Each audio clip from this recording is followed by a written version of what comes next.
বিশ্বের কোনো দেশের সীমান্তে এত নিয়মিতভাবে এত নির্মমভাবে মানুষ মারা যায় না, যেটা ঘটে আমাদের সীমান্তে। বছরের পর বছর লাশের পর লাশ, অথচ সমাধান নেই। পাটগ্রাম সীমান্তে এক বাংলাদেশি যুবককে গুলি করে হত্যা করেছে বিএসএফ। 14 বছর বয়সী ফেলানী খাতুনকে পাখির মতো গুলি করে কাঁটাতারে ঝুলিয়ে রাখা হয়। নিথর দেহ। প্রশ্ন হচ্ছে, কোনো দেশের কোনো বাহিনীর অধিকার কি আছে অন্য দেশের নাগরিককে পিটিয়ে মারা, গুলি করা অথবা মরদেহ নদীতে ফেলে দেওয়া?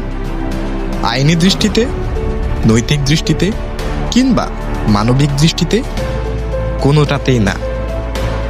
আমরা ভুলে যাইনি ফেলানীকে, কাঁটাতারে ঝুলে থাকা সে ছোট্ট মেয়েটাকে। এবার নদীতে ভাসমান লাশ, আগে ফেলছে ঝুলে থাকা লাশ, আগামীতে কেউ নিশ্চয়তা দিতে পারবে?